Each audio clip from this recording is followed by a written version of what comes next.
트럼프가 이번에 전기차 의무화 정책을 폐지하도록 검토하는 행정명령을 내렸습니다. 그래서 앞으로는 타당성 조사를 통해서 법안을 수정하거나 최대 폐지까지 가게 되는 상황인데, 취임식 전에 이미 나왔었던 내용들이 이러한 의무화 정책들을 폐지하도록 하겠다라는 게 첫 번째였고, 두 번째가 소비자 세액공제 관련된 내용이었습니다. 전기차 구매했을 때 부담하게 될 세액에 대한 공제를 해주는 것을 추가적으로 폐지하겠다, 이런 식으로 이야기를 했는데, 이번에 직접적으로 얘기가 나온 거는 전기차 의무화 정책에 대한 폐지 검토 명령입니다. 그래서 여전히 추후에는 $7,500 규모의 세액공제 혜택에 대한 재검토 또한 이뤄질 가능성이 현재로서는 있습니다. 우리나라에게 그리고 기업들에게 영향을 주는 미국 EV 관련된 정책은 크게 세 개로 나눠볼 수 있는데요. 첫 번째가 생산자 세액공제입니다. 미국 영토 내로 들어와서 공장을 짓고 생산을 해달라는 게 미국의 그리고 트럼프의 요구사항입니다. 그리고 이를 이행하기 위해서 IRA 정책이 나오던 시기였던 2022년도부터 우리나라 기업들은 미국에 진출해서 현지 공장을 짓고 있습니다. 이제 차례대로 완공이 될 텐데요. 이러한 과정에서 막대한 비용이 초기에 들고 그 이후에도 비용이 계속 듭니다.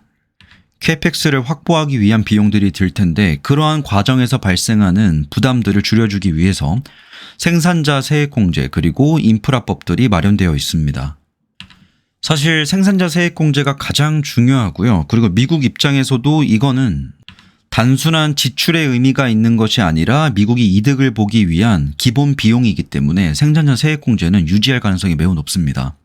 다만 두 번째 소비자 세액공제와 세 번째 전기차 의무화 정책, 이게 차례대로 3번부터 가능성이 높았던 폐기 정책이었는데, 전기차 의무화 정책은 말 그대로 자동차를 생산하는 OEM 업체들에게 부담을 주는 정책이었습니다. 생산되는 자동차의 절반가량을 전기차로 생산해라 라는 그런 정책이었는데, 예를 들어 테슬라와 같이 원래 초기부터 전기차만 생산하던 기업 입장에서는 이게 어려운 조건들이 아닙니다. 근데 예를 들어서 포드나 폭스바겐과 같이 내연기관차 라인을 가지고 있다가 급격하게 전기차 라인을 돌려야 되는 그런 기업들 입장에서는 부담감을 크게 가졌었습니다.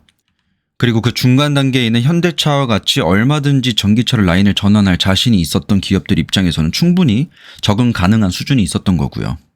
트럼프가 주장하는 거는 전기차를 무조건 나쁘다라고 표현하는 게 아닙니다. 과거 인터뷰에서도 내연기관차, 전기차, 수소 전기차 등등의 다양한 종류의 전기차와 자동차들 그리고 유형들이 있는 것인데, 전기차는 그 중에 하나다라는 주장을 했었습니다. 그러니까 소비자들한테 선택권을 줘야지, 이런 식으로 의무화 정책을 통해서 강압적으로 급진적으로 정책을 펼쳐서는 안 된다는 주장입니다. 그래서 이번에 일단 전기차 의무화 정책을 폐지하라고 검토 명령을 내린 상태인데, 폐지가 된 그러한 정책의 내용들을 보면 2027년 모델 연도부터 경영 및 중형 차량의 유해한 대기 오염물질 배출을 더욱 줄이기 위한 새롭고 보호적인 기준을 설정하는 거다. 2027년에서 2032년 모델 연도에 걸쳐서 단계적으로 적용되는데, 보시다시피 앞으로 1, 2년 뒤입니다. 그렇기 때문에 아직까지 영향을 주지 못했지만 업체들 입장에서는 앞으로 2027년도 이 기준을 맞추기 위해서는 기존의 내연기관 라인을 전기차 라인으로 전환을 해야 되는 그런 압박감에 시달렸었는데, 이걸 가장 강력하게 따라가고 있었던 게 캘리포니아였습니다. 캘리포니아는 2035년도엔 아예 그냥 내연기관차가 없게끔 하겠다는 목표치를 가지고 있었습니다. 이게 단순히 캘리포니아뿐만 아니라 캘리포니아를 추종하는 12개 이상의 주들이 있는데, 해당 주들까지 참여하게 된다면 전체 주에서 4분의 1, 최대는 3분의 1까지 이러한 기준치를 따라갈 가능성이 높았기 때문에 전기차 업계 내에서는, 그리고 2차전지 업계 내에서는 이러한 정책들을 굉장히 반겼습니다. 2022년도 8월 25일부터 본격적으로 추진이 되었었고, 24년도 12월, 고작 저번 달입니다. 미국 환경보호청에서 캘리포니아가 35년도부터 내연기관차를 아예 밴하는 것에 대해서 승인을 했었습니다. 이러한 정책까지도 폐지하는 것을 트럼프는 요구하고 있고요. 이게 생각보다 좀 빡셉니다. 26년도에는 100대를 생산한다라고 했을 때 35대까지는 전기차를 판매하면 괜찮은 거였습니다. 근데 그 다음 년도부터 43%, 51%로 점진적으로 올라가다 35년도에는 100%입니다. 그리고 요게 명확히 해야 될 거는 신차 판매에만 적용되는 겁니다. 그러니까 기존 차량을 여전히 소유하거나 운전하는 것은 문제가 없어요. 그러니까 소비자 입장에서는 기존에 타던 내연기관차를 꾸준히 타도 문제가 없다라는 겁니다. 근데 이걸 생산하는 업체 입장에서는 전체 100대를 생산한다라고 했을 때 이 중에서 20%를 초과할 수 없는 비율만큼을 하이브리드로 충당할 수 있는데, 그럼 100대 중에서 20대를 하이브리드로 만들고 15대를 전기차를 판매한다라고 그런다면 요구사항에 충족이 되는 겁니다. 근데 이마저도 굉장히 어려운 요건들인데요. 2020년도부터 캘리포니아 주에서 목표로 하고 있었던 온실가스 배출량 감축 속도는 이와 같습니다. 2030년도에 2020년 대비 거의 절반 가까운 수준으로 떨어뜨리겠다는 목표치를 가지고 있었고, 캘리포니아의 대기오염 수준이 매우 높다는 건 유명합니다. 오히려 동부 쪽이 깨끗하고요. 텍사스 지역은 워낙 에너지 밀도가 높기 때문에 이 타당성이 이해가 되는데, 워싱턴주 서부 지역과 캘리포니아 지역 쪽엔 유난히 대기오염 수준이 동부 지역보다 높은 것을 확인할 수가 있습니다. 이게 아이러니하게도 메탄가스 발생량이 주로 많이 발생하고 있는 지역은 미국의 주요 화석연료 생산지입니다. 트럼프가 드릴 베이비 드릴 이러고 있잖아요. 시추를 더 하라는 겁니다. 그렇게 된다면 앞으로 해당 지역 내에서의 온실가스 배출량은 더 높아질 가능성이 높습니다. 주요 화석연료 생산지가 캘리포니아 쪽에 몰려있는 것도 아닌데 이렇게 높은 이유는 대부분의 대기오염이 교통에서 나오고 있기 때문입니다. 트럼프가 또 하나 폐지하고자 검토하고 있는 것은 2026년도부터 1톤당 최대 $1,500까지 벌금을 부과하려는 이 메탄 초과 배출량에 따라서 그럽니다.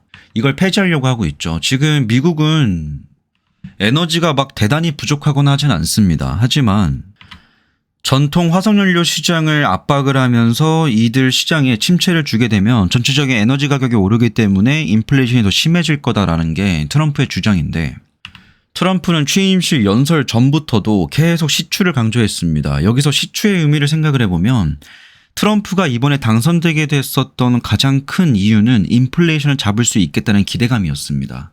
그리고 인플레가 잡혔는지 더 심해지는지 좀 둔화되고 있는지를 표현해 주는 게 CPI입니다. CPI는 소비자가 체감하는 물가지수를 말하는데 여기에 가장 큰 영향을 주는 게 원유 가격입니다. CPI에 반영되고 있는 모든 재화들을 생산하기 위해서, 이 서비스들을 하기 위해서 필요한 것이 에너지이기 때문이고 거기에 가장 많은 영향을 주는 게 화석연료이기 때문입니다. 실제로 미국의 CPI 지수와 WTI 원유 선물 지수의 움직임 추이는 비슷하게 움직입니다.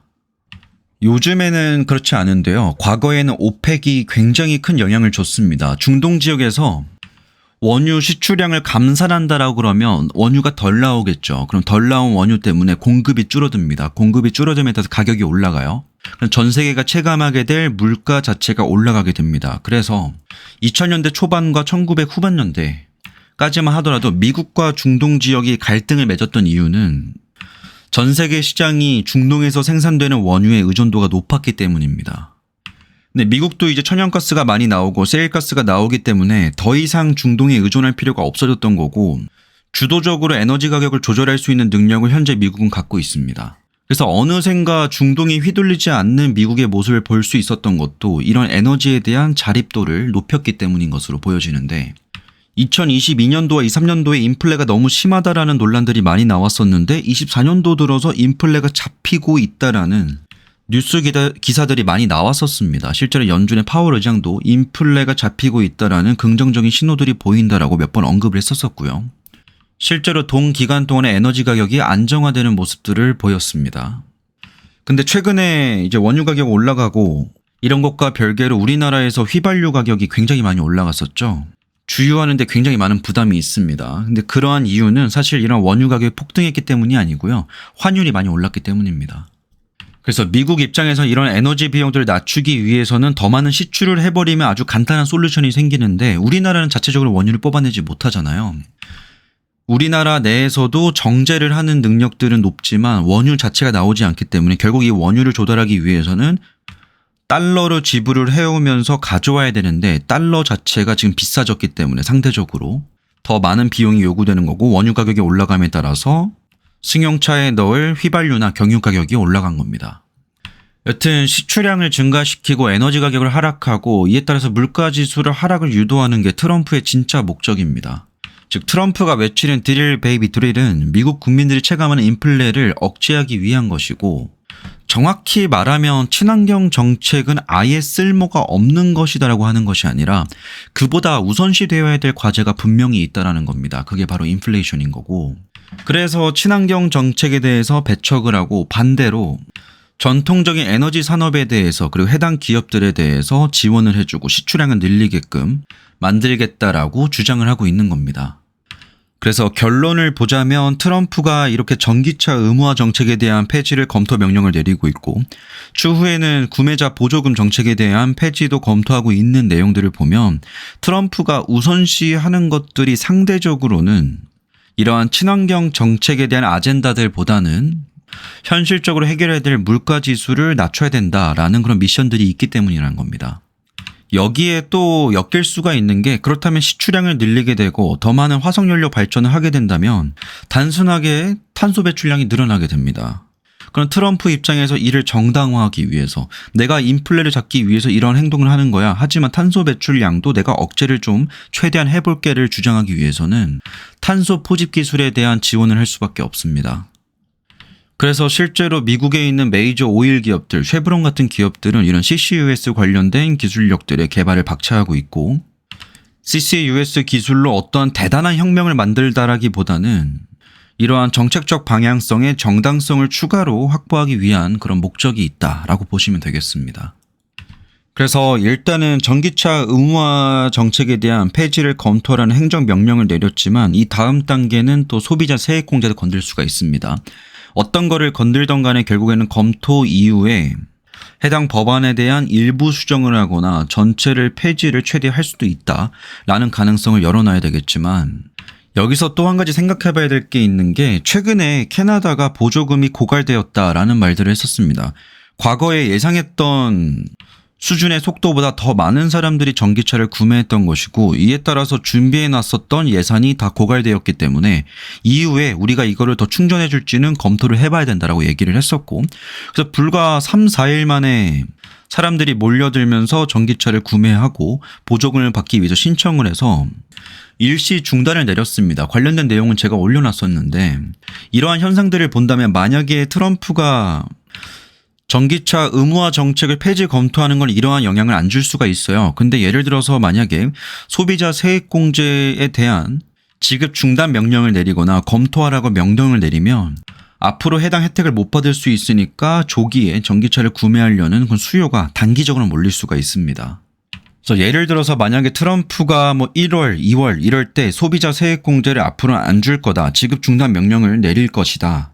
그리고 검토를 통해서 해당 내용이 사실화가 된다라고 했을 때는 그 이후 2월, 3월, 4월 동안 전기차를 급하게 구매하려는 소비들이 나올 수가 있고 그러한 수요가 2분기 실적에 반영이 될 겁니다. 그래서 단기적으로는 그런 영향이 있을 수 있지만 장기적으로는 당연하게도 좀 불리한 정책들입니다. 일단 전반적인 내용을 요약을 해보면 당연하게도 이러한 정책들에 대해서 터치를 한다는 것 자체가 물론 지금 수준에서는 검토를 해보라라고 행정명령을 내린 것이지만 어쨌든 안 좋은 내용은 맞습니다. 그리고 추후에는 소비자 세액공제도 건들 가능성도 있는데요. 해당 정책들이 정말 후퇴를 하게 될 것인지 폐지하게 될 것인지는 알 수가 없습니다.